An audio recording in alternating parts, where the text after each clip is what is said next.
But what I realized through researching robotics and AI for long enough is that I came to believe, and this took a long time, I came to believe that there's something missing from AI and from robotics, and then as a result from materialism and science in general.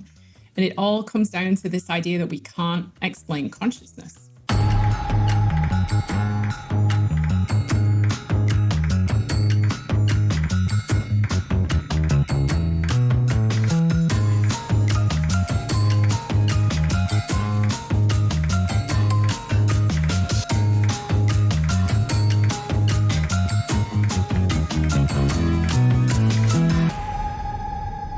Hello, everybody, and welcome back to Chasing Consciousness.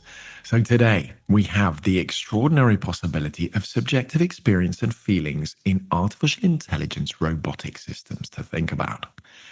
So we're going to be looking at experiments to try and prove if it's even possible, the quantum building blocks from which both living and artificial systems are made up, as this may turn out to be relevant, the ethical and safety implications of advanced intelligence instantiated in robots, and the controversial search for a quantum physics theory that can accommodate consciousness at all. Now, fortunately, my guest today is not only one of the first pioneering scientists to really devote themselves to the creation of sentient, human-similar robot minds and bodies, but she's also an experimental physicist working with quantum computing systems. She's, of course, the quantum engineer, consciousness research, and AI computer scientist Suzanne Gildert. She's written over 80 scientific papers, founded several successful AI companies, and has dozens of US patents for her inventions. A huge shout out to listener Roger from Holland for recommending Suzanne's work. Really appreciate that. I've been wanting to make a show about whether AI will be conscious for years, so I just can't wait to get into this. So without further ado, let's go.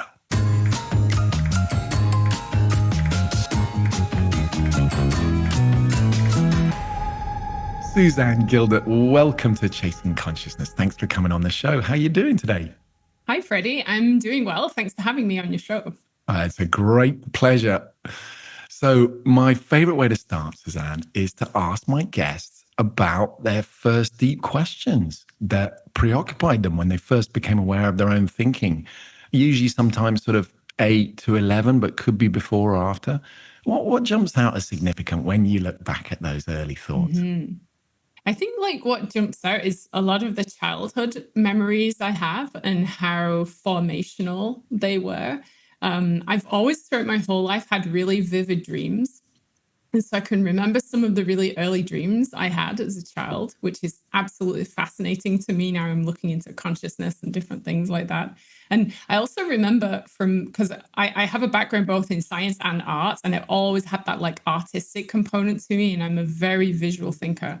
I've always had a very visual imagination. And I can almost remember this time where my mum used to like put me to bed at night, and she'd tell me all these stories, you know, like fantasy stories, fairies and things like this. And I could actually see them for real. So when she'd tell me a bedtime story, I could not only visualize the things in my mind, I could actually like imagine them being in the room. So I think that really was a very interesting kind of getting me thinking about consciousness and dreams and imagination very early on. Mm-hmm. Anything else? I have some very early memories of going into these caves. So, and again, when memories are this old, you can never know whether they were dreams or whether they were actually real. But my earliest memory is being taken somewhere, going into like a cave system, and there being all this like water dripping around me, surrounded by water and kind of like dark atmospheric lighting, and being in these caves. So that was, I've always had a fascination with like caves and underground river systems ever since then. So Absolutely. That was another very early sort of like memory. Okay, Suzanne, let's get into it. By means of introducing the many changes of field that your career has covered and the massive change of your philosophical position over that career, I just want to start with the story of your first move from experimental quantum physics, where you worked in quantum computing, to a completely different specialization, AI and robotics, where you've been working to try and create human-like sentient AI. Can you tell us the story of the realization that you needed to switch field and the corresponding change of worldview philosophically that came with that? And also, which one came first? Maybe one of them spurred on the other. Yeah. So what happened was, I was working in quantum computing, and at the same time as I sort of just got my first job in the quantum computing industry, I read this book by a guy called Jeff Hawkins, and this book was called On Intelligence. And it really kind of completely changed the way I thought about the brain and the mind and this kind of thing. So this book talked about how the brain is like a prediction machine. So you have sensory data coming in through your eyes, ears, and your body. And then the brain, at the same time as with that data coming in, is predicting what is going to happen next. And this seems like a completely obvious thing because there's all kinds of things like predictive coding and transformer models, and we know all this. But back then, this was so revolutionary because I thought of the brain as just this like wet, squishy biological thing that didn't have a lot of well-known algorithms to it. And this book suggested that the brain could be a mathematical algorithm, which to me was like mind-blowing. So I was working in quantum computing, but I had this side passion for trying to understand this On Intelligence book. And so I started trying to implement some of the algorithmic ideas in that book and merge them with quantum computing in a way. But I just couldn't make the link yet. I couldn't stretch it far enough to get the quantum computer in the mix. So what ended up happening was I started trying to apply these algorithms into robotics as well. And there they worked much, much, much better. So I sort of then changed my career path from the quantum into the robotics and AI. And what about your philosophical position? Because you started off, as many of us, with scientific educations, a materialist. When was the change? Was it alongside this move towards intelligence research, or was it after? It was after that. So what happened is I was brought up an atheist, and then because of my scientific training in the UK, I have a background that's a very sort of hardcore materialist scientific worldview. So I was a bit of a Richard Dawkins fangirl, a new atheist, having done science for many, many, many years. And I almost was like poo-pooing the sort of spiritual and the religious side of things. I thought it was just people telling stories, like superstitions, these kind of things.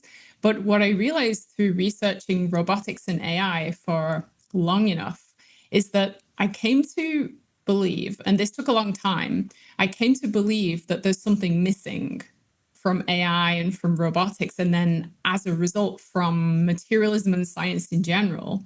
And it all comes down to this idea that we can't explain consciousness. So the reason I had this sort of move away from pure materialism into something closer to panpsychism or idealism was because I'd literally tried with my colleagues to build these humanoid robot systems with a spark of life, with a consciousness. I tried to build those for over 8 years, and I could not do it. None of us could. No one in the whole industry, I think, has managed to do that yet, is to really understand how to create consciousness in a machine. So I just came to the conclusion that there's something missing. And then the more I dove into it, the more I started learning about philosophy and religion and spirituality and all these other things, the more I realized, well, maybe there is something missing here. Maybe there's a bridge between these two communities or these two viewpoints, and it's not quite as black and white as we previously thought. Well, we'll come back to the panpsychist stuff in the end when we've gone through all of your research and see if it sheds any light on it. Now, briefly on your work with qubits and quantum computing, without getting into the quantum consciousness theory stuff, because we'll discuss that in a bit, what has seeing the weirdness of quantum systems close up in the lab taught you about the nature of matter? Yeah, that's an interesting question. I think, to be honest, what most quantum physicists do in the lab isn't that weird or profound or enlightening. It's taking a lot of data, it's fitting the data to curves and theory and things like that. So it's almost like once you're inside the forest, you can't see the forest for the trees. So practicing quantum physicists often do not think very much about the philosophical implications of what they're doing. It's sort of like Feynman said, shut up and calculate. So I honestly think the deeper someone is into that field, often the less they think about the philosophy of it. You sort of, which was the case with me when I was working in quantum computing. I was really just trying to understand, why am I seeing these data points I'm seeing? How do I fit the curve to that? How do I change my code so that it matches? These are the kind of things you spend your day thinking about. You're not really thinking about things like, am I an observer? Am I changing the result? Is my consciousness somehow related to that? It's just not something that crosses your mind. Well, maybe we can come back to this then when we talk about your most recent quantum research, and we can come back and see if those implications are becoming clearer for you. Now, before we get into your work to develop sentient AI and robots, I want to start from first principles and just find out how you define consciousness so we can follow you as you head into the quantum and the robotics stuff. You tend to talk about consciousness as having various what, how, and why components, right? Yeah, that's right. That's right. And I think it's important because when you say what is consciousness, you can answer that question from different viewpoints or different directions. So the what is consciousness, as in what we actually, how we experience it, I think is a standard answer. So everyone would say it's the phenomenal subjective experience. It feels like something to be a conscious system. So that's the sort of definition of what consciousness is experientially. But then how it actually works in the universe is a different question to that. Because, you can have an experience and know that that's consciousness, but you have no idea where that experience is coming from and how it relates to the rest of the world. And then there's the why as well. It's like, well, why are we conscious? Why do we have these experiences? So I think these three questions it's important to separate them. But in terms of answering the question, I would say it's mostly what most of the consciousness researchers say, that it's phenomenal subjective experience, the feeling of being a thing or a self. So, by means of introducing the quantum consciousness question, which you believe is relevant to the AI stuff, I want to mention a comment from materialist many worlds physicist Sean Carroll. Now, this isn't a quote, but I remember him talking about it. He reminds us that all of the universe and nature are made of quantum particles. So it would behoove us better to build our view of the world's physics up from the quantum level rather than quantizing down our classical observations. Now, for me, this was a really important intuition because it reminds us that despite our difficulty maintaining quantum coherence in the lab, we have to remember that quantum processes underlie all of our classical observations. Do you agree with Sean Carroll here that we must remember that our classical world is fundamentally quantum, and therefore it's more parsimonious to build from quantum up rather than vice versa? Yes, I kind of agree with that. I think I agree with it about 80%. So I do think that at the base level of reality is best explained by the theories we have so far of like quantum field theory and things like that. And then particles and matter can be explained as excitations of those fields that are stable for some reason. But where I would maybe add on to that is I think that there's in the models I'm working with, everything at the base is quantum, but the quantum part is split into different pieces. So there's this kind of overall, everything is like a quantum field, but we don't see everything as being one whole quantum field. We see individual things. So I think of these excitations as being pieces of the field that get split off. And they're still connected to the field, but now they're connected back to it through what we would think of as classical boundary.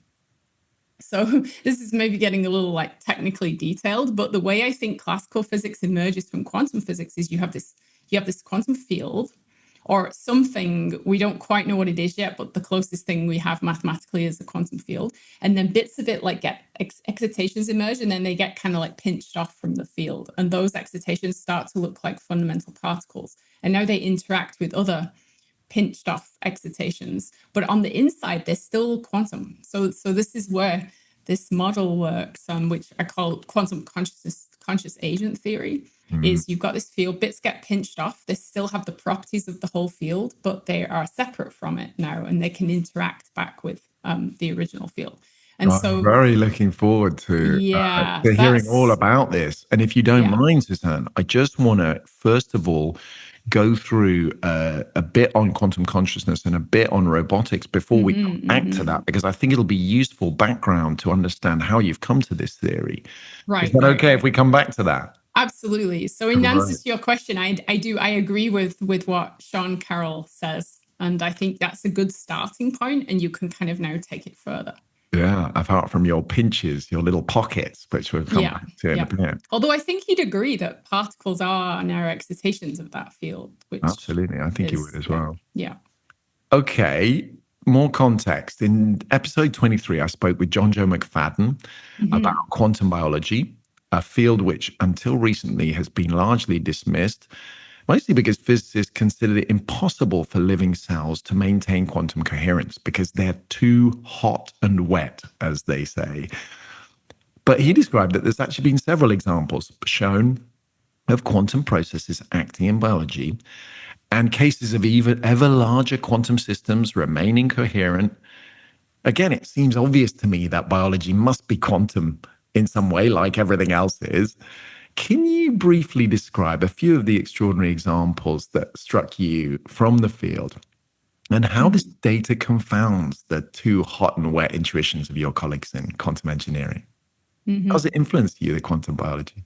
Yeah, it does. So I'm not a quantum biology expert, but I could talk about it at a high level. So for example, like the mechanism of photosynthesis was found to be amplified by a quantum process, and it wouldn't really have worked very well without that quantum process happening. So that's an example. And there's this other one John Joe probably talked about, which is in the migration of birds. They use like a magnetic sensor inside their beak, which also uses a quantum biology process to help them navigate. So these are some interesting examples. Now, the leap you have to make is these are still very small processes happening at like the molecular scale. So you have to have this leap of faith to go from there to something as large as say, a microtubule, which is what's often proposed as the sort of like biological mechanism for consciousness in our brain, are these microtubules. And to be honest, there are other models that aren't microtubules. There are some people that are looking at ion channels and quantum processes that can happen there as well. But most people are interested in microtubules as being potential biological candidate for consciousness. And so going from these like quantum biology molecular processes all the way up to a microtubule there's a big chasm there. But I think quantum biology is slowly like walking up that chasm and finding larger and larger examples of things that are happening. And you've worked in the lab with qubits. I mean, what do you say to people who stick to the old criticism? No, sorry, it's too hot, it's too wet. There's no way you get any coherence in such a biological environment. Well, hot and wet are kind of very like hand wavy, vague terms to throw around. Agreed. So, first of all, if you have a system that's highly structured, like a crystal or something, crystalline lattice, it's not necessarily at equilibrium temperature wise with the rest of the environment, because it can have certain parts inside it that aren't equilibrating properly with the rest of the environment. So there might be ways people call it protecting a quantum state. So what do we do inside a quantum computer in the lab? Because you could say, well, the lab's warm and wet and noisy, right? How do we build a quantum computer inside a lab when it's so hot? But what we do is we create this protected environment where we've deliberately like cooled down all the metals and all the pieces of the quantum computer, and we've designed it just so to keep out all the RF interference. And so why couldn't biology have done something similar to that? It's created these very elaborate, complicated molecular structures whose job it is to create a little pocket of a little pocket inside a whole system like a brain that isn't warm, wet, and noisy anymore. So I just don't see that as a good argument, and unless you can really get into like the thermodynamic properties of what's going on inside a microtubule and stuff. And it's too early to say that, isn't it? Which is exactly why you're all looking into it. Now, as we've mentioned several times already, part of your journey has been to get deeply interested in bringing together the riddles posed by your two fields, the first of quantum reality and the other of the how of consciousness. And along that journey, you got interested in the Penrose-Hameroff microtubules theory of quantum consciousness. Now, the skeptic Susan Blackmore has heavily criticized this theory here on the show among a vast majority of physicists, neuroscientists, biologists who just seem to throw it out a priori without even considering any data. Talk us through what the theory holds and what data is it being justified via? Because for somebody as credible as yourself to take an interest, there must be some data that makes this compelling. Tell us what the theory holds. Yeah, okay. So there's a few things to separate here. So what I'm particularly interested in is not necessarily how the brain does it. So I think there's a process by which you can create a quantum state. So that quantum state can collapse and make a choice. So it just so happens that the OR and the microtubule theory is like a proposal for how the brain does this. So it might be that that's not the only way. And in fact, that's what I believe. And I'm looking at other systems that are not microtubule based. So, it doesn't, the microtubule evidence helps that theory, but it's not required. We could explore this theory completely independently if we've never heard of microtubules, right? So that's kind of the camp I'm in. But there is some interesting evidence from microtubules in that people have seen like these things called super radiance effects, where photons seem to last a bit longer, remain a little bit more coherent than they should do inside microtubules. That's an interesting kind of piece of evidence. But honestly, what I'm trying to do is I'm trying to look at the problem from a different angle. Because microtubules in biology is so difficult to measure, and human consciousness is so difficult to get at. I'm saying, okay, let's put all that to one side and not go there. Let's just look at theoretically, can we explore creation of quantum states in other systems, explore them forming, evolving, and collapsing, and see if they do anything interesting that could be a correlate of consciousness. So in a way, I'm almost like trying to give science a different route that gets it away from all this microtubule. The other people are doing that. I don't need to do that. Do something like different than the microtubules. And Suzanne, given that we haven't covered this on the show yet, probably because of the huge amount of pushback, just tell us very briefly what's Stuart and Roger Penrose claiming here? Well, they claim slightly different things. So originally Penrose, working with this guy Diosi, I think was the name, came up with this OR formulation of quantum mechanics. So it's objective reduction. So this was nothing to do with biology. This is just pure theoretical physics. So they suggested that maybe the collapse of the wave function was kind of choosing a reality, like choosing a choice. And then this could explain consciousness, but they did it from a point of view of looking at Gödel's incompleteness theorem arguments. So Penrose believes that there's something the human mind is able to do that like formal mathematical logical systems cannot do. And it's because of this argument Gödel presented, where you can't use a mathematical system to sort of prove itself to be true, if you like. And I always butcher this because it's not my area of expertise. But so the idea is, but a human mathematician can look at something and say, oh, that's true. And it's like, how do they do that? So this is the argument he used for there being something interesting going on in the human mind that was beyond just pure classical digital computation and logic and rules. And so he made the leap of thinking, well, quantum physics goes beyond classical physics and can do things that maybe we can't yet explain, like how the wave function collapses and makes a choice. And so he then linked that to maybe what consciousness is doing. And then Hameroff came along later on and suggested a biological mechanism for how this might actually happen in the brain. And that is when Penrose got interested in the microtubule aspect of it. Yeah. Well, we'll come back to this, listeners. Obviously, it is a very controversial area, and it's good to hear from Suzanne that there are various ways that this is being approached, that it's not just being confined to the microtubules option. Now, in this journey of trying to unite these two great mysteries, do you resist the temptation to fall into the two mysteries argument, which says, well, quantum's a mystery, consciousness is a mystery, so perhaps they're connected? Or do you think that there's enough reason to believe they are connected? I fall into the camp of, well, let's just try and rule it out. So, you've got these two kind of jigsaw puzzle shaped pieces that seem to fit together. And I think people have this objection to, well, it can't be that simple, but maybe it is.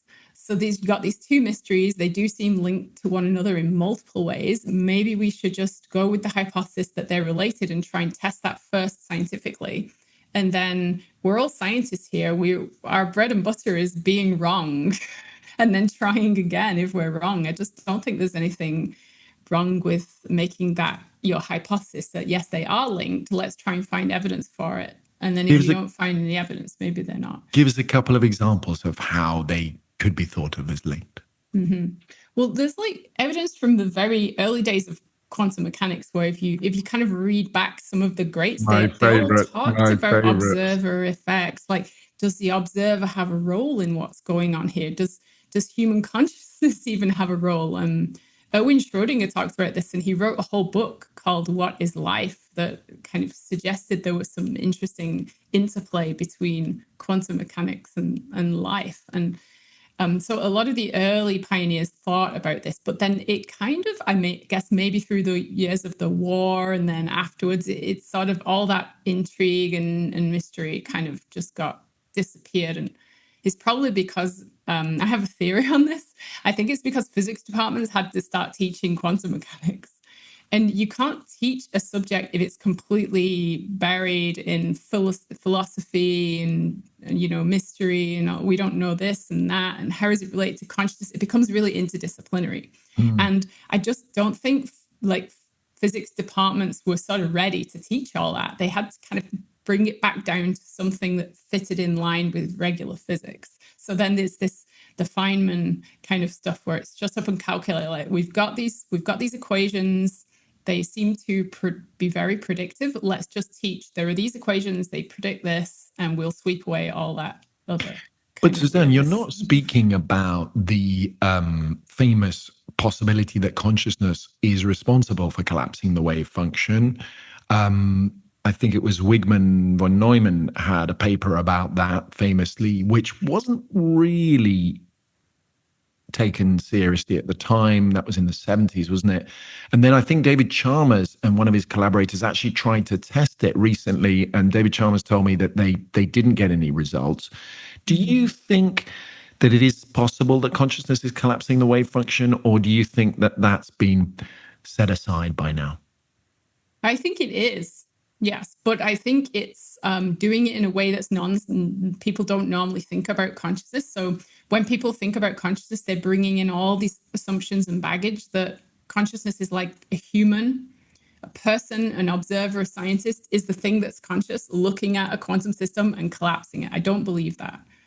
I believe that because I'm what you might call a panpsychist, I think everything has consciousness in it, right down to the most fundamental level. So if you have, say, two electrons and they interact with each other, you could make an argument that one consciousness is now interacting with another, and there's some measurement process going on there, which could collapse the wave function, if you like. So my definition of consciousness is much, or an observer is much broader than most people coming into this that just have this narrow defined view of, oh, it's like a scientist looking at a instrument. It's not like that. It's like all the little parts inside the instrument might be conscious too, and those could now be observers. And in fact, if you take this to its logical limit, you get something that looks like decoherence model, where everything is a tiny observer observing everything else all the time. So that quantum state, the information is being lost continually into the environment because the environment's continually observing and measuring itself.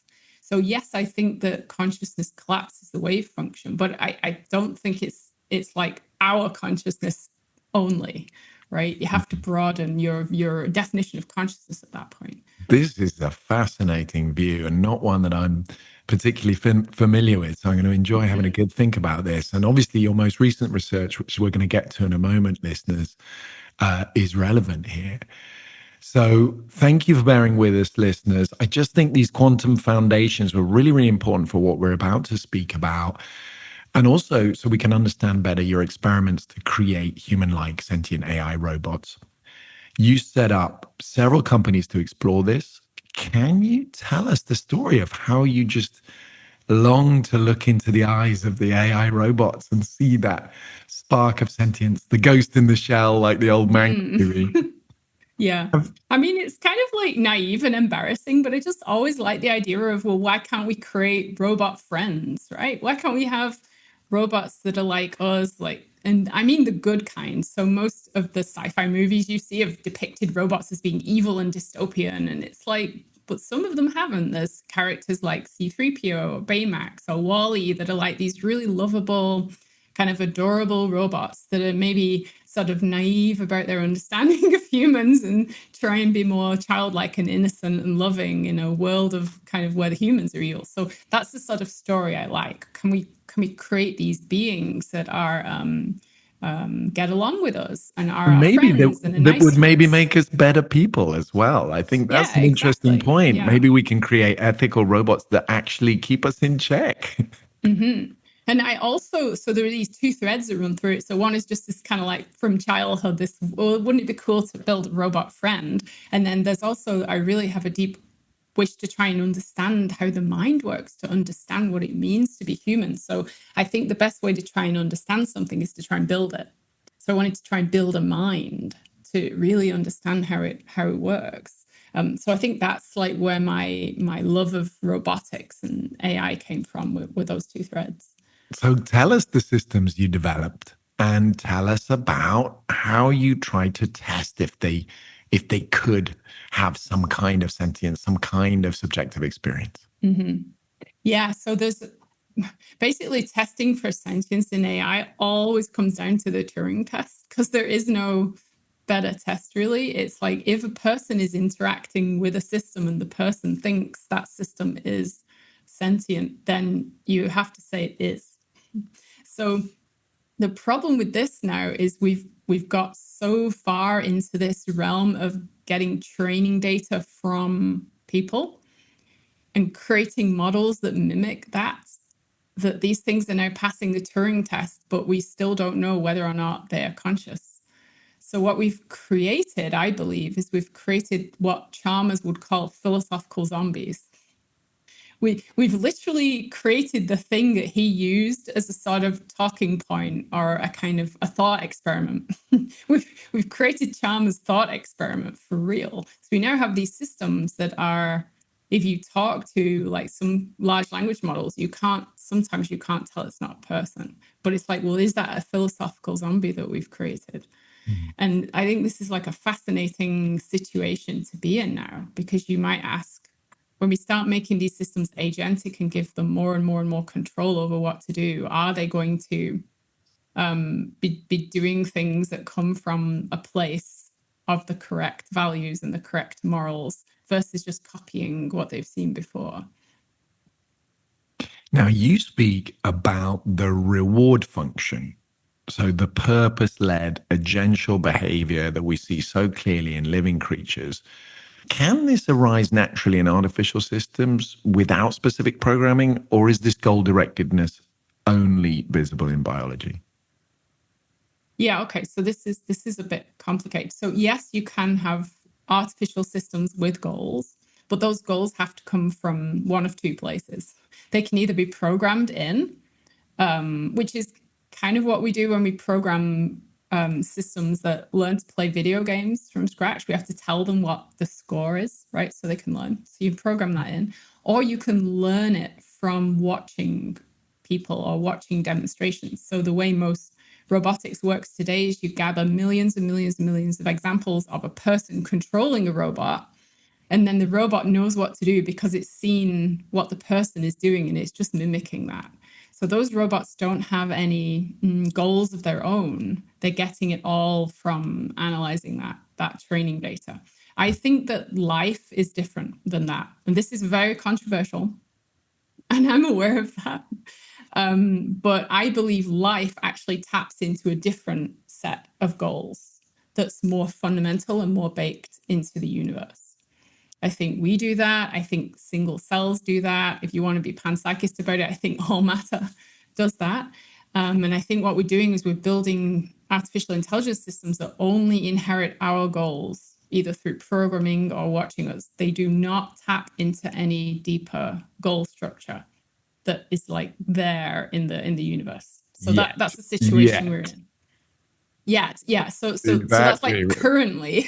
So now the question I'm trying to answer is, well, is there a way to connect? I'm sorry, we're titillating you here, listeners, because this is what Suzanne's theory, which she is just building the experiments now to test, is all about. Mm-hmm.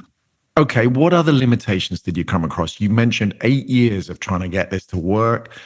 What are the limitations here to getting robotics and AI instantiated in robotics up to human level? I imagine haptics is an important one, like in virtual reality. What are the big blocks that are just holding the field back for now?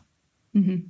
Yeah, there's actually quite a few different ones. So one of them, as you mentioned, is just the hardware itself. Like, can you build a good enough body, if you like that metaphor, with enough sensors, enough actuators, enough ability? And I think for a long time during my career in robotics, we weren't there. Like, we didn't have the kind of things you see now with these ultra agile robots that could do backflips and all this kind of stuff. We didn't have that. So we didn't really have good enough bodies. And I'd argue that the bodies we have today still aren't good enough on the sensing side. So they still don't have as good a sensing capability as a human body, specifically our sense of touch all over our skin. There's nothing like that in robotics. And might turn out you need that to be a general purpose. So there are body constraints, hardware constraints, if you like. But the biggest challenge with creating a human-like robot is the mind. So it's how do you get it to generalize, go into a totally unseen scenario and know what to do and how to do it like we do. So that's a problem that still hasn't been solved. And the way that everyone in the industry is trying to solve it at the moment is this thing I mentioned with the training data. So the way people solve this problem is they put humans in control of the robots. They then take the robot and do tasks over and over and over and over again under human control. And then they use that training data to train a model so the robot mimics what it's seen before. And then the hope is that if you do this enough and enough and enough, you get enough training data, that thing will eventually start to generalize and now be able to do a task it's never seen before. But how this generalization happens, what does it mean never seen before? Like if you take a cup and you move it 1 millimeter, sure, it can kind of generalize there, but it still can't go into a totally different, say, factory. So this is the problem, is this training data issue, and no one solved this problem. And I think that what we have that AI and robots don't have is we use consciousness in these unknown scenarios as a separate learning system. So we've obviously learned to do things unconsciously from large volumes of training data. We do this all the time. If you make a cup of coffee in your kitchen every single morning, you can essentially roll out of bed and do that completely unconsciously. You're half awake because you've done it so many times that you've trained it into your muscle memory. And that's what we're doing with robots. We're training their muscle memory. But I could go into a friend's house I've never been before and find all the things and make a cup of coffee, but then I'd be doing it very consciously. So we're using consciousness as a different way of learning, a different way of solving problems when we've never seen the data before. And that's why I started getting interested in consciousness research. Have you heard of psychiatrist Iain McGilchrist's interpretation of the left-right hemisphere data? Yes. where he's Yes. looking at the left hemisphere as working with something that zooms in, that's very specific to a single task, which reminds me a lot of the way a robot would work. Mm-hmm. And the right hemisphere, which is much more general, big picture, sort of the wider context. Almost impossible to program that or to model, I assume. Perhaps it's a right hemisphere question here. Is there any Mm-hmm. way to recreate that in an artificial brain? I don't Yeah. know. Yeah. Like I'm a big fan of Iain McGilchrist to start with. I think his stuff is amazing. I think, and because he's talking to general audiences, I think he's aware of this, but this sort of over generalization of, oh, it's like left brain and right brain. And it's not quite that simple. I think they're both doing both things, but I think there is a sort of more of a leaning towards the right brain being more creative, more holistic, more problem solving in a way that you might think of thinking outside the box. Whereas the left brain is very analytical, very rule based, very seen it before, trying to think about things more verbally.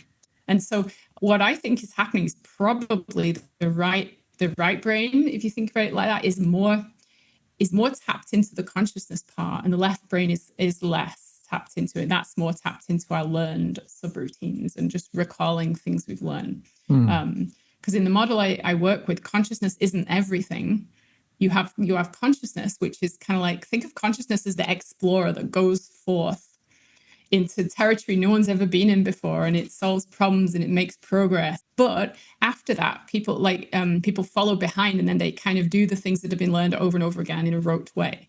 So consciousness is the frontier that moves our knowledge forward. But then once we've done something 1,000 times, we don't need to be conscious anymore to solve that problem. We can sort of send that off to the unconscious subroutine processing part to do it. So there's always this interplay of what consciousness needs to get involved in versus what our learned part of our brain can solve on its own. I want to zoom in on this human similar part for a moment. I know, as you mentioned, that you actually trained the AI on human teleoperated behavior. Mm-hmm. The idea is, I think, that if robots have similar bodies, similar sensor apparatus, similar thought processes, even, then it'll be easier for humans to work with and to understand.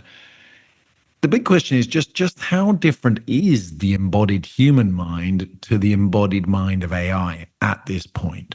And can we even tell? Well, I think it's totally different. So there's the data you can get from the embodiment, and then there's what you do with that data to build the mind. So the data itself is not great to start with. Like I mentioned, we don't have all this touch data and all this other kind of data that is flowing into our bodies. That's a sort of a mimic, a low resolution mimic of it. I think it's probably good enough, but we need a lot of it. So there's that. It's like, is the data itself good enough? Could you use the data to solve the problem? And then there's a problem of, well, how do you use that data to now build an AI model from it? And that, I think, is nothing like the way the brain works.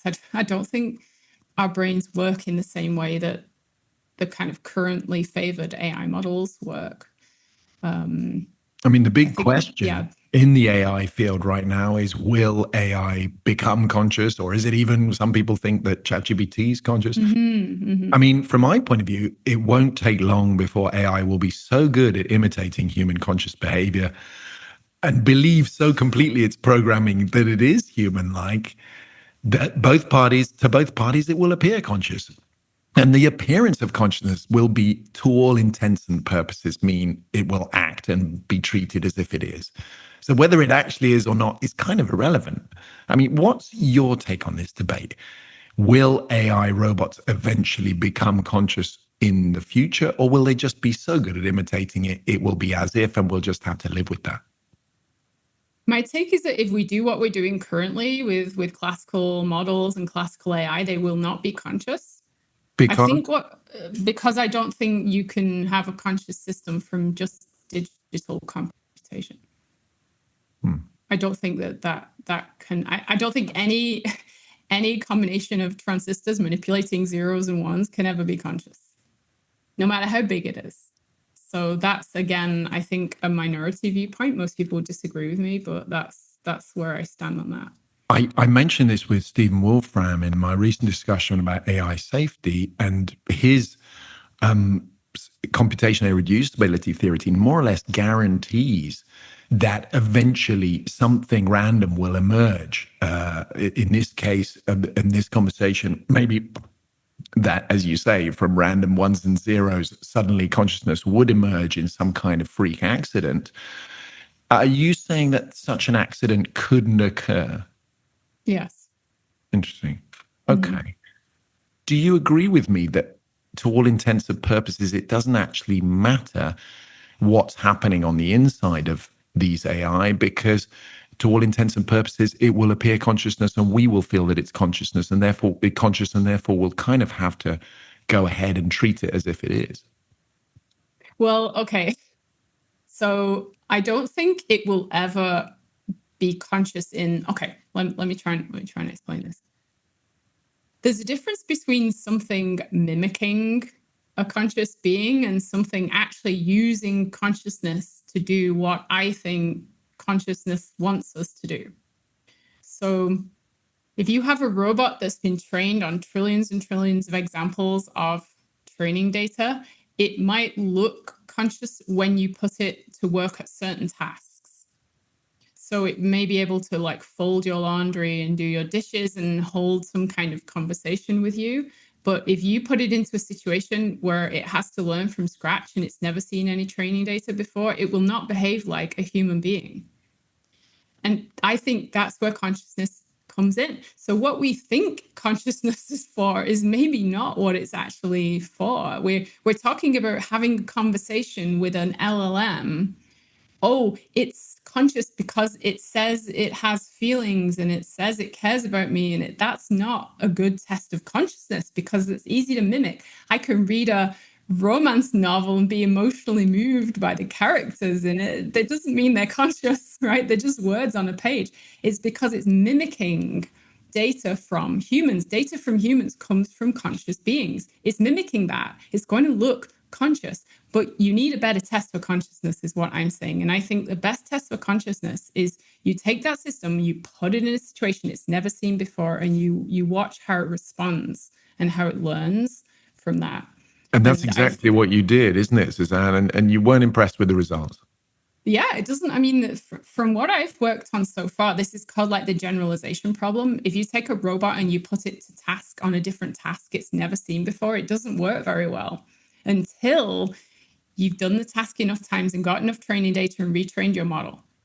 So in humans don't work like this. They're usually able to go into a new task and sort of figure out how to at least, navigate around and pick things up and explore. Okay, like an escape room. You go into an escape room, you have no idea what's in there. You don't know what you're trying to do.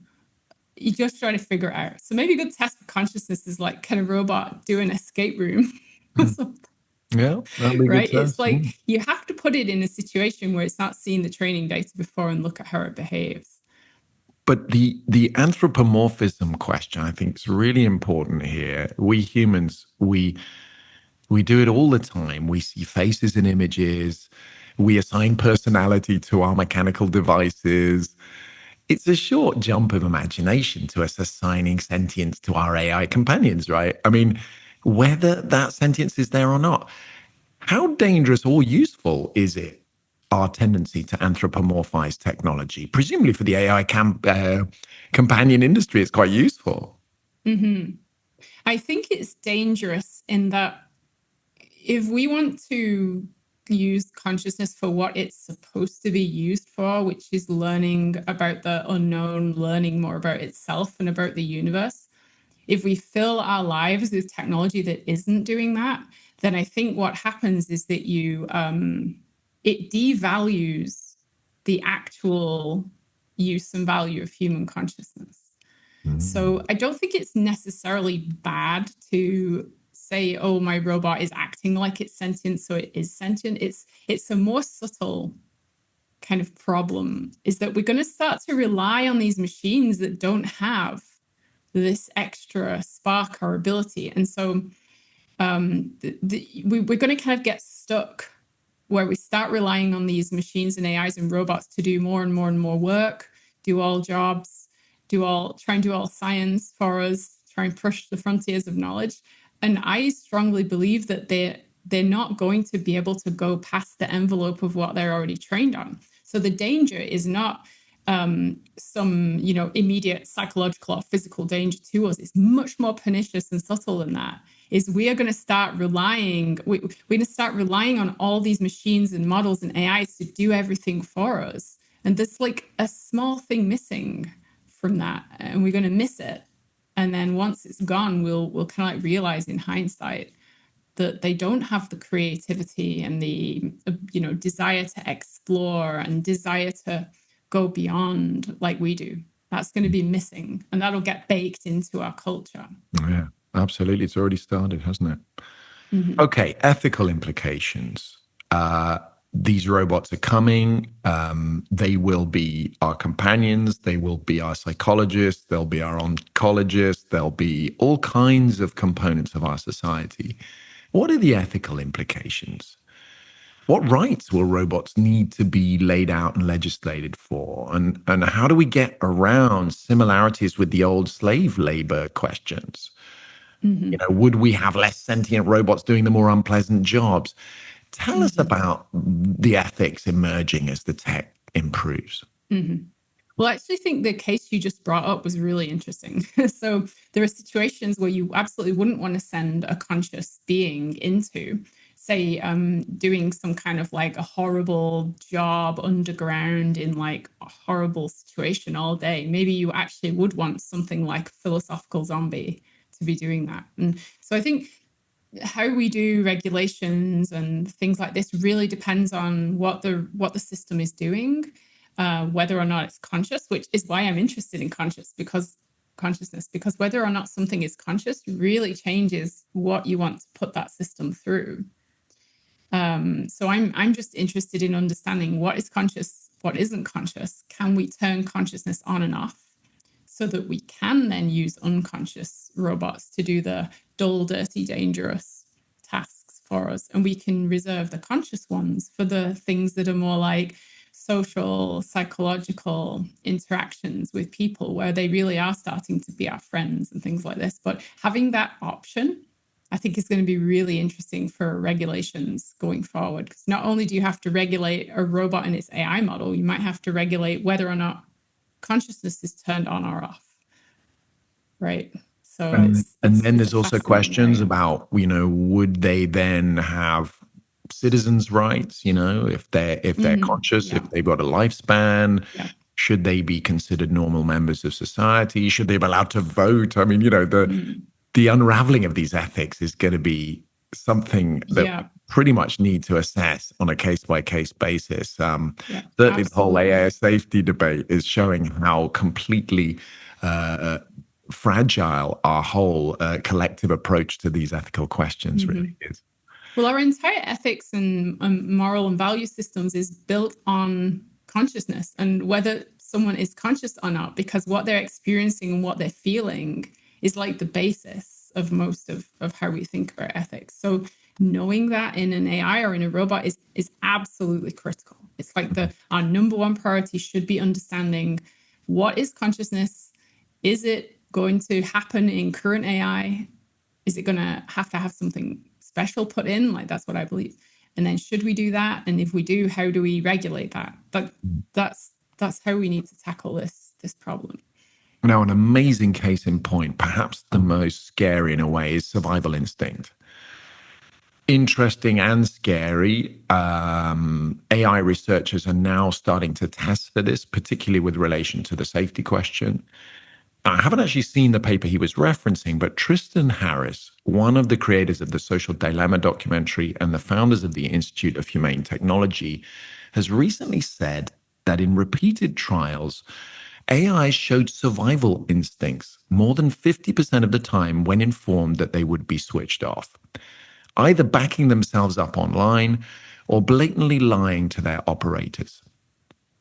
Now, what's your take on instantiating survival instincts in a robot AI, Suzanne? Is it an AI safety faux pas? Is it a natural step in developing human-like sentience?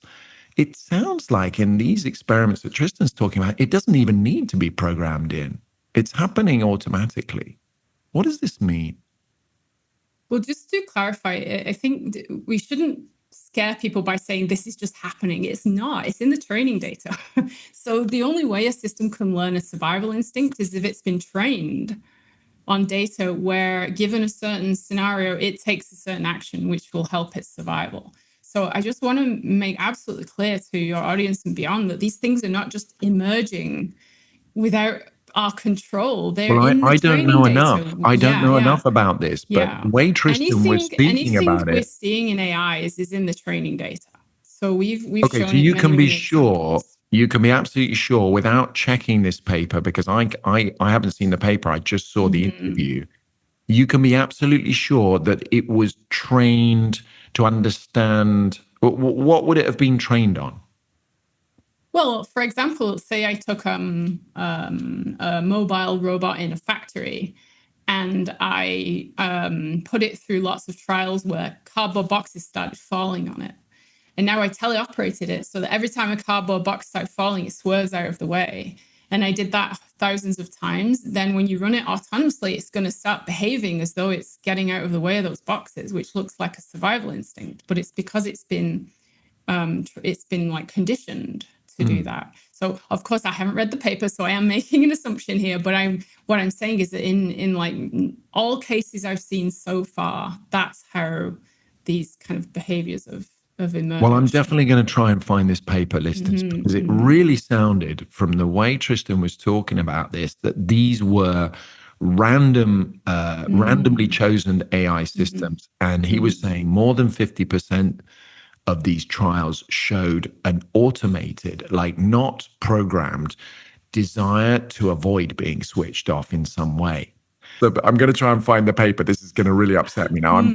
I should never ask questions without having the paper, because Yeah, maybe I should read the paper before I comment on it. well, But I no, would but ask if you're an these AI things are researcher. suddenly coming from somewhere, where are they coming from? Emergent properties are one of the biggest concerns. It's part of nature, and we know that a nature is subject to emergence of all different kinds, and this is something that I think is a very, very interesting question. And it doesn't surprise me at all that somebody like yourself, coming from this field, says, "No, if it's not programmed in, it's not happening." I can totally understand that point of view.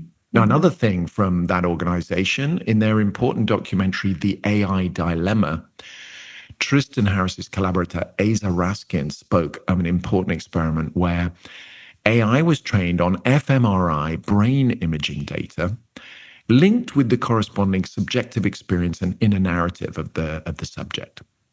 Then, following this training, it was then able to predict with relative accuracy the image in the mind of the subject based only on the fMRI brain image input.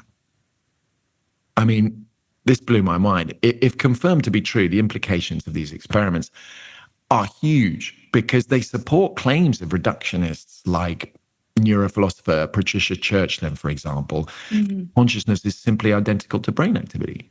So wait a minute, did you saying that I would need to know what the AI was trained on here in detail. Absolutely. I mean, if you It haven't was heard about trained on the fMRI data, and then was it fMRI shown? data combined with the image that it was being that Yeah, was in the yeah, person's yeah. mind at the Okay. time. Then that is absolutely not surprising to me at all. You've learned a correlation map between images and this other data set. It's not surprising at all that they correlate. I No, just but it was don't see way any. more. It was way more than the usual neural correlates of consciousness, which is, okay, this area of the brain is firing.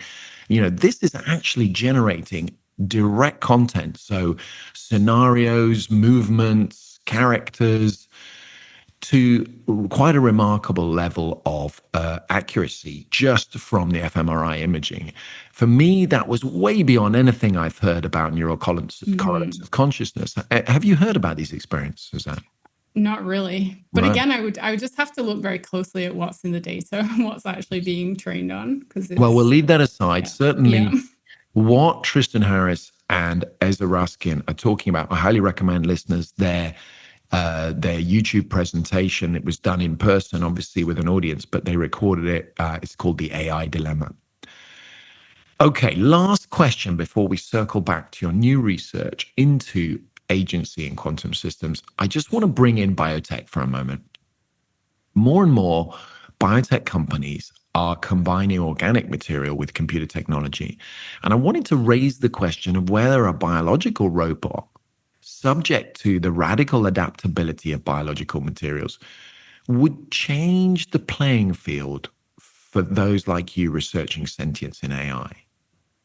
If it was containing biological material, does that change anything?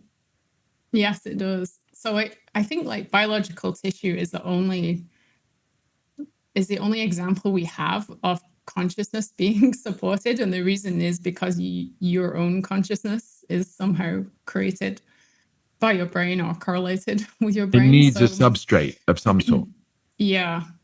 So I think in order to appease both the idealist and the materialist, I would say that consciousness and the things that we find in our brain are correlated. So it's not like idealists believe one causes the other and materialists believe it the other way around. So I'll just say that they're correlated with each other. So I would predict that if you had some brain tissue, like say on a chip, and you connected electrodes to it and then you use that to control a robot, that thing has a much higher chance of being conscious than anything we've built so far in digital AI models. So I'm not saying it would be. It might be necessary, but not sufficient. But it has a higher chance of being a substrate that could support consciousness. So I think, in fact, we looked at early on when we very first started Nirvana, we actually looked into like biological solutions. So we looked into neuron on a chip technologies, organoid technologies, to try and figure out, is that the right route to go to understand consciousness? And it actually is a very interesting route. The reason I didn't go down that route is it's not my area of expertise. I'm not a biologist. I don't have a wet lab where I grow neurons and grow organoids and all that kind of stuff. I think there's enough hunting ground I've found in the area I'm looking at, which is quantum computing, to let others do that bio work. But I think it's really important work. I think it should be done. I think we're going to understand a lot about consciousness by looking at what individual neurons are doing, collections of neurons, and mini brains and things like that. And I think, I ask about this bearing in mind the world of Michael Levin, that sees live cellular material adapt and repurpose itself just when you put it in a new environment. Michael talks about these smart materials being incredibly useful for future biotech applications. Could these smart living biotech materials change the way we see agency and consciousness in artificial systems? Yeah, I think so. I think they're a great baseline to compare anything you have against. So the way I'd love to do this eventually at Nirvana is we've got these systems we're working on, which are created by connecting quantum computers to classical computers and robots. What I would want to do is compare the findings from those to what a similar circuit of biological neurons would do, and see that the neurons doing something that this circuit can't do. If we add a quantum computer into the mix, does that make it more like the biological system or less? So these biological platforms are excellent as control or test systems that we can test our theories against, I think. Yeah, as a baseline to compare. So great. Yeah. There's another super cool thing you can do with biological systems, by the way, which is you could take some collection of neurons or brain tissue, and then you can actually anesthetize it. So you can add anesthetic drops like propofol or something to the brain tissue. So you can actually take a mini brain and anesthetize it. So it's a perfect platform for consciousness research, because then you can ask, well, are the outputs coming out of that neural tissue electrically different when it's had the anesthetic drops applied versus when it's kind of come back round, or that that chemicals have dissipated. So you could study what, if you think, say, an organoid or a bit of neural tissue might be conscious or might be showing some signs of consciousness, then there's an easy way to take that away and see if it changes. So I think that's kind of a cool way of thinking about that sort of research. I also guiltily ask the biotech connection for another reason that's a bit more out there. And I have this bizarre intuition that I've always wanted to discuss with somebody. and I've chosen you because you're very, very open-minded. It is the intuition that the whole biosphere, with all of its biodiversity, might itself be a type of biotechnology, self-replicating, adaptive. You've explored right to the edges of science and technology. Have you found any hints of functional technology in the workings of the biosphere? So is what you're asking, is it almost like a kind of Gaia hypothesis? Like, is the whole ecosystem somehow connected and somehow working at a level that we don't understand? Well, I think we can almost say that that's obvious in the sense that the biosphere is a bit like a single living creature that has very, very long history of forming feedback loops that have allowed it to stabilize on the on the sort of rock surface. It's more than that. I'm suggesting, and I don't know what the implications are, and I just want to sort of not think about the implications, that it seems to me that my intuition is that the biosphere itself, biology itself, may be some form of technology. Oh, I see what you're saying. Have you seen any evidence that hints towards that without worrying about the fact that you're actually claiming it or anything? Well, I haven't seen any evidence towards it, but some of the effects I'm looking for are looking for a kind of what I would describe as a universal purpose or a universal goal, a universal want. So what you could say is, if you're in that camp, and it's called the teleological stance. So in philosophical terms, so if you're a teleologist, or you believe that, you believe the universe is not like just randomly doing anything, or there's no purpose or meaning. You believe it's actually trying to do something. It's trying to Federico get Baggins is he's a supporter of the teleological universe, isn't he? I think so. I mean, his views are very similar to mine. I don't know if he's like very I don't know if he's completely but Philip Goff is an example of a philosophy guy who's kind of on this Cosmo-panpsychism. yeah, cosmopanpsychism. And so the idea is does the universe have a grand plan? This is like the idea of these philosophies. And that would maybe dovetail with what you're talking about as technology, because say that's true, maybe biology is a form of technology that it's built to try and achieve this goal. So we build technology to try and help us achieve our goals. So maybe the wider universe is built biology in a sort of more directed way to try and achieve some goal. So I think what you say could be compatible with teleological views or teleological panpsychism. And also, it's important to remember, listeners, that, we get this idea that it's like, okay, it must be one goal. It's God's goal that's been like that from the beginning of existence. Like, no, like goals can change, let's call it habits. It could be more sort of what's today's goal. Goals can change as well. And so it's not this sort of very, very fixed idea of a sort of cosmo consciousness. It could be something else. But I just was interested in this idea of biotechnology and the possibility that biology could be doing something for some Yeah. purpose. God knows what, God Yeah. knows who set it I up. mean, if you think about biology as a kind of technology, I think it helps you get around this problem of worrying about quantum computing, because biology can be thought of as constructing these like really intricate, like cathedral-like structures to better and better protect quantum states, which it then uses to get more experience. So just very briefly, the model I'm working with works, and it's not just my theory, it's like built on tons of other people's theories that are really similar, is that the basic goal of the universe is to know itself. It's like an explorer or a scientist trying to do experiments on parts of itself. So it does that by steering all the decisions at the tiny little atomic levels. So you can imagine over time, it's made decisions to kind of start putting together these elaborate, complex biological structures like building technology. And this has allowed it to have more larger protected quantum states, which it's now in this model becomes its conscious awareness is within these states. So the larger those states get, the more rich, the more complex they get, the more experience it has, which then equates to it knows more, because its experience is also now what it knows. what it's learned. So this kind of hangs together as a worldview if you take this teleological view together with this quantum consciousness view. And this is your quantum conscious agency theory, is that right? Yeah, although calling it my theory is a little bit... Who I don't did like you, calling it who my have you theory. borrowed it Yeah, from? it's It was kind of a inspired by mashup of a few people. So one of them is Donald Hoffman with the conscious agent networks. Now, he actually has a really similar view to what I have, but he doesn't invoke the quantum part. He says the quantum emerges from this, not the other way around.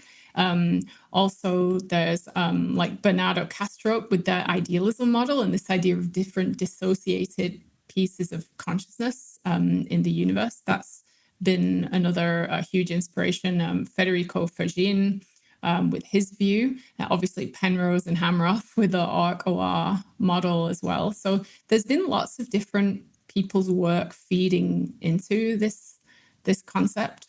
And you've returned to experimental physics to test this theory using quantum computers in a feedback loop with an AI robot. Is that right? Mm-hmm.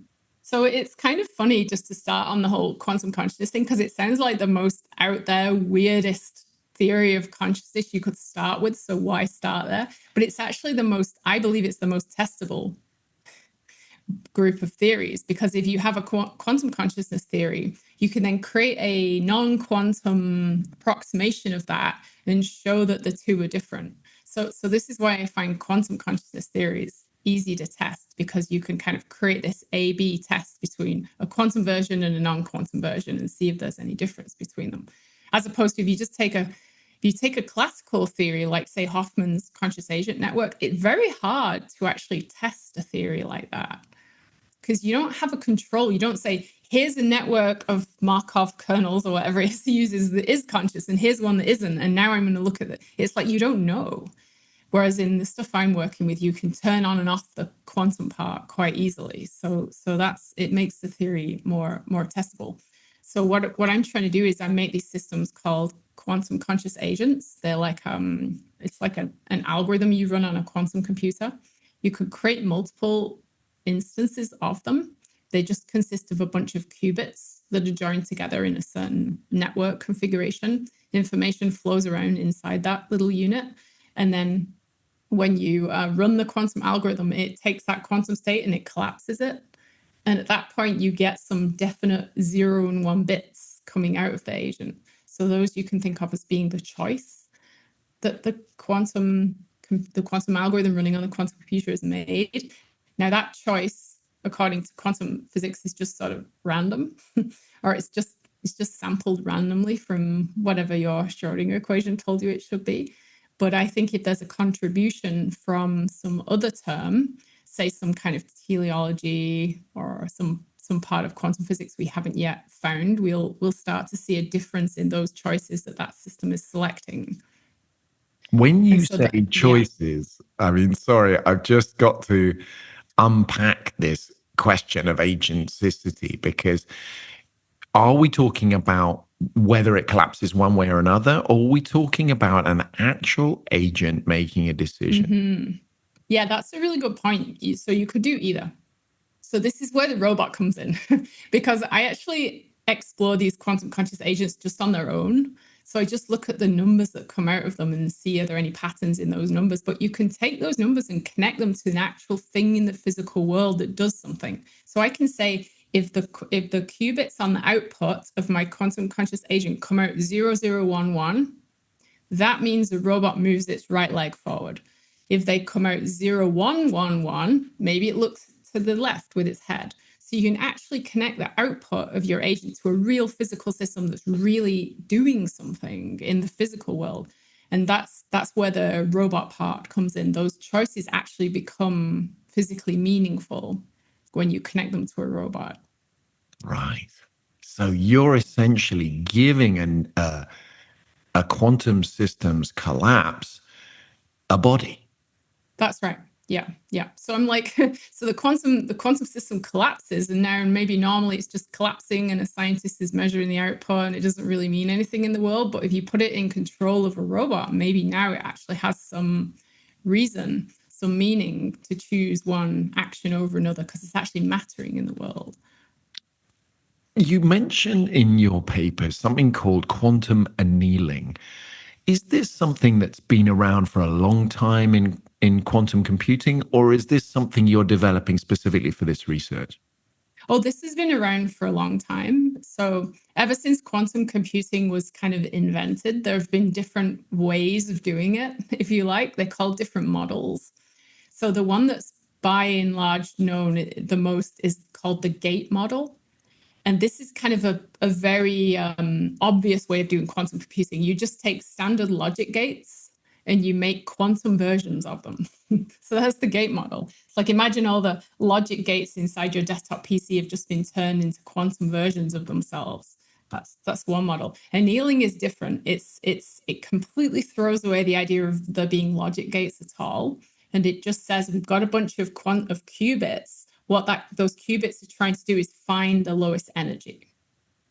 So when you regular annealing, I don't know if anyone in your audience has a hobby of like being a blacksmith or like, making metal things, but you do this thing called annealing where you actually like take a metal, you heat it up, and then you like hammer it and then you let it cool down. And what happens when you're doing that is all the atoms are finding like the right places to be in. They're all lowering their energy, and you end up like being able to change the properties of the metal by doing this. But what you're doing in these annealing machines on a computer is you're kind of simulating like reducing the temperature over time, and then the system settles into its lowest energy configuration. So you might say, well, how is that useful?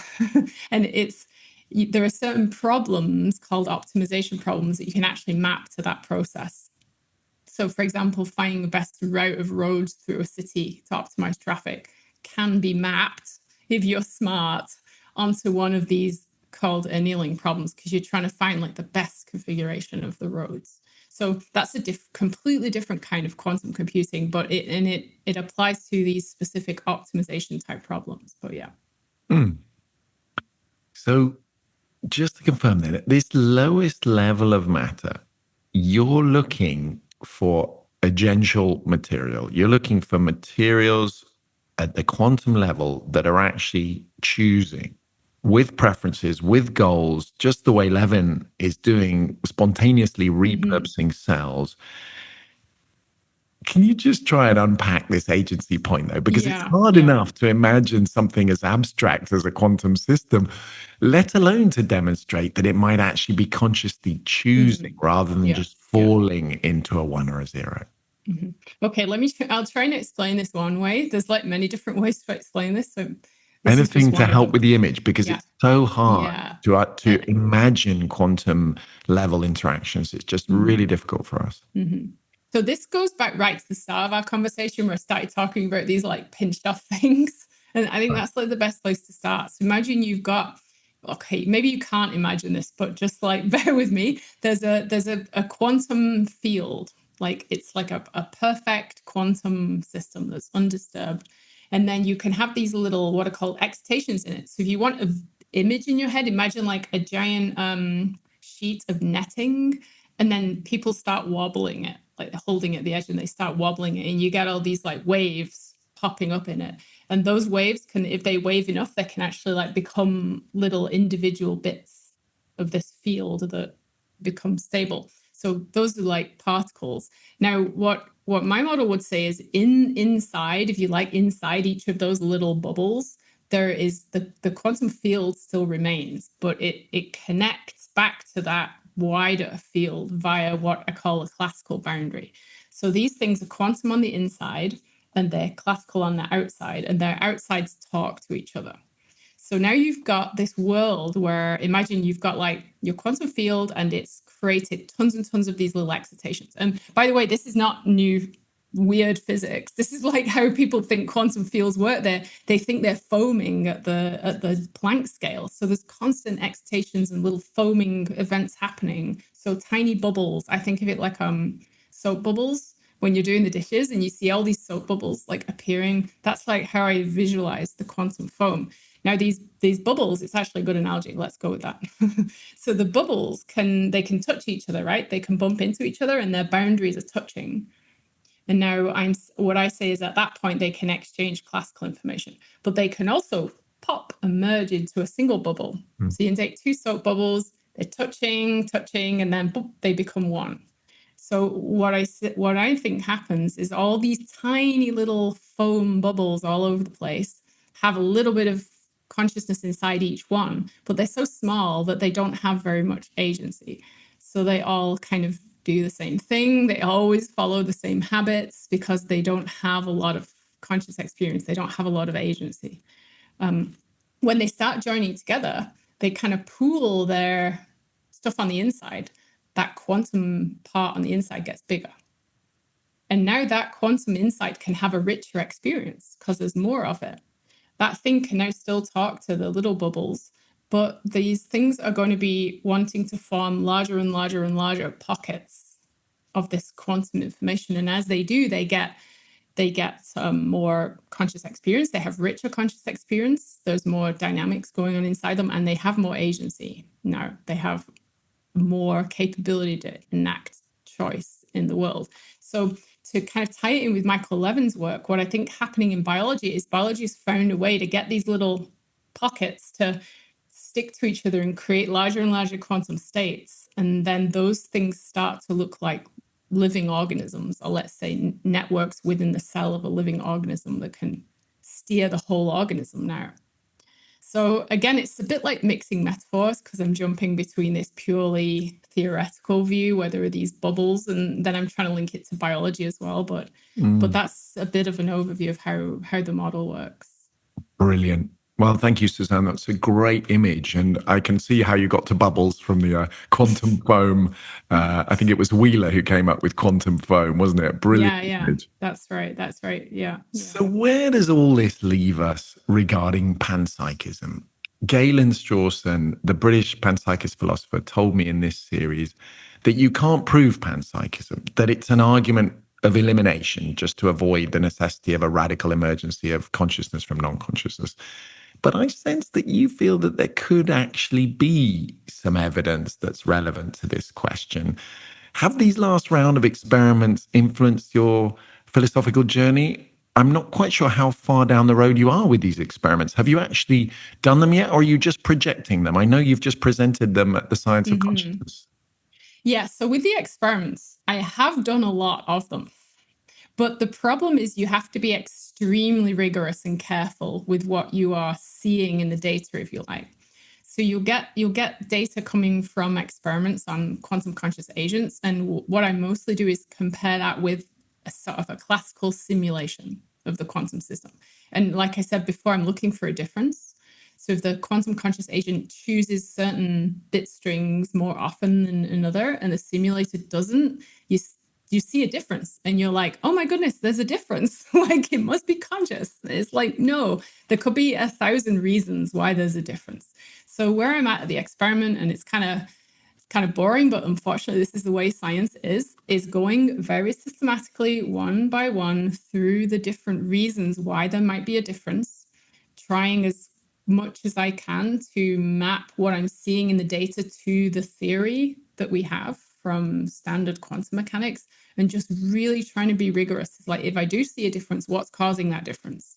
It could be some noise on the experimental quantum computer, like on the quantum processor itself. It has some noise. There could have been a radio frequency interference event. Like there could have been a temperature of the quantum system could have fluctuated, right? There's like a million different things that could cause you to see something spurious. So at the moment, I'm just in the very, to me, it's fascinating, but to most people, it's probably very boring process of just trying to eliminate causes of what could be seeing this. And every time you figure out, oh, maybe it's because of that, and then you fix your system so it no longer has that difference, then you still see some difference, but now you've eliminated one variable. So I'm trying to go through it. And let's imagine that all goes well and you manage to iron out everything else and you still see a difference.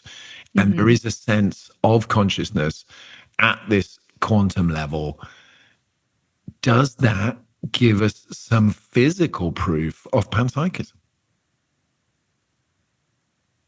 So I don't know if it proves panpsychism. I think what it proves is that consciousness is is related to quantum phenomena, Mm. and that you can have a system that's non-biological, that is conscious. So you can have consciousness emerging in a different substrate. Now, I think from that, maybe it's still an extrapolation to prove panpsychism, because now maybe you'd have to show that as you made that system smaller and smaller and smaller, maybe, you'd still see that effect from consciousness. But in my model, I don't think you could do that experiment, because as the system gets smaller and smaller, it actually loses its ability to exhibit agency. So I think you'd end up not being able to improve panpsychism with this, but you could show some interesting evidence towards the model in general, and the theory says that this model is panpsychist. Do you agree with Galen then that he says you can't prove panpsychism? I mean, we might just not have come up with the right experiment yet to prove it or disprove it. I don't like saying never. Say never. I mean, there's so many things that we know now that scientists just 200 years ago didn't have a clue about. It's foolish to close the door, isn't it? Yeah. Now, just to close, Suzanne, I wanted to draw for a moment on some Buddhist philosophy, which I know has influenced you since you started studying Buddhism. The idea of individuals as agents dissociated from the whole, not so different from Bernardo's approach. Simultaneously part of the whole, but dissociated. Pockets, bubbles of dissociated consciousness that are part of a larger consciousness. How has Buddhism changed your philosophical inclination? And do you describe to a kind of idealism in which the universe is a cosmological conscious agent as Buddhism holds? Yeah, I think so. So there's kind of a lot there. Well, firstly, like my interest in Buddhism actually came from a very practical perspective as I started meditating, because I was having a lot. This was like maybe a decade ago. I was having a lot of anxiety and burnout and just not doing very well. And I started meditating. And through that, I started learning about more of the Buddhist philosophy and theology. And it was quite interesting. And that's kind of how I learned about that. But it sort of dovetailed with my work. Yes, I do think that there is something like kind of wider out there. There's like a wider consciousness system. I think Tom Campbell would calls it larger consciousness system, something like that. And I do think we are individuated units of it. And so what I think happens is we kind of inherit, when we become an individuated unit of this, we inherit the sort of values of the larger system, if that makes sense. So whether I think the larger system itself is conscious, I don't know. And this, I think I might agree with Bernardo a bit on this, that I think that larger system is sort of it's not individuated enough to really be having an experience. It has to individuate to then look at itself from a different perspective. So I think the larger system probably is not really having much experience until it like pops these little bubbles off. So I think those little bubbles are the kind of the explorers or the gatherers of experience moments, if you like, but they go back to the bigger That's system. interesting, because it would require these classical interactions only possible in those peaks, those excitations, Yeah, to have any kind of dynamic interaction. that absolutely, that you kind of got it in one there. It's like you can't have an experience unless you have a boundary. This is like, I think Bernardo's saying this, and a bunch of other people have the same model here. Thomas Campbell said something similar. Thomas Campbell, yeah, you can either be one thing with no boundary, just internal dynamics, or you can split into two or more things, and now those two things can see each other. They can observe each other. And so you have to split. Like the universe has to split into at least two things for this to work. And so this is where it comes back to the Buddhist philosophy. And I think even some Hindu philosophy might even be closer to this when they talk about this idea of Brahman and Atman, and this sort of like the splitting. There's like the self, and then there's the wider kind of. Yeah, Don Hoffman was also talking about the Upanishads and how they'd influenced his theory as well. What is it, do you think, that, I mean, apart from these few things we just discussed, is there anything else you've found through studying Buddhism that's kind of sort of clicked with your research as well? Well, I think like the reason Buddhism initially drew me to it is it's sort of talks about the universe from these philosophical points of view without necessarily invoking a god, or a god, at least in the way that kind of like more Western views on this would invoke. But I think all these terms are super loaded, and I think even now I'm actually doing research into other kind of like religions and traditions, and even the notion of that idea like a god has been kind of turned into a parody of itself. Like, I think if you go more deeply into enough of the wisdom traditions, the notion of God is not some like kind of cartoon Greek god type thing. It's actually much deeper than that.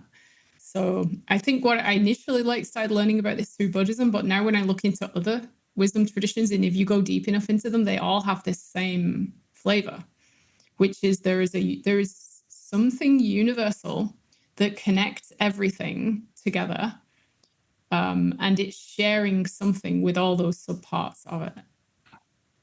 And So, I think Suzanne, all traditions have that if you go deep enough into them. It's just, unfortunately, the way they've been taught has kind of turned them into like sometimes into cartoon versions of themselves, I think. So, Suzanne, just to close then, what's next? Have you given up on AI consciousness altogether? Is that no longer part of your research and you're just focusing on the qubit agency stuff? Or are you going to keep plugging away with the robotics? Oh, no, absolutely. I mean, the robot is one of the main ways in which you can get a quantum conscious agent to enact its choice. So it's absolutely still tied into AI and robotics and things like that. The reason I moved away from it a little bit recently is because I'm trying to understand the quantum conscious agent in and of itself first. The robot kind of adds an extra level of many, many, many more variables to the equation. I think if we can really understand how these quantum systems are working, we can then connect them back to the robots and actually have the robots learning in new ways, which I think may be conscious. So yeah, it's absolutely my plan is to try and understand more about consciousness and then try and use it to improve AI, make AI more aligned with our values and safer. Well, Suzanne Gildert, it just remains for me to thank you on behalf of the listeners and myself for a fascinating introduction to conscious AI robotics and the quantum underpinnings of how we might just find the missing bit that's obstructing us from getting there in AI and robotics. Suzanne Gildert, thank you very much. Thanks. It was great. Really enjoyed it.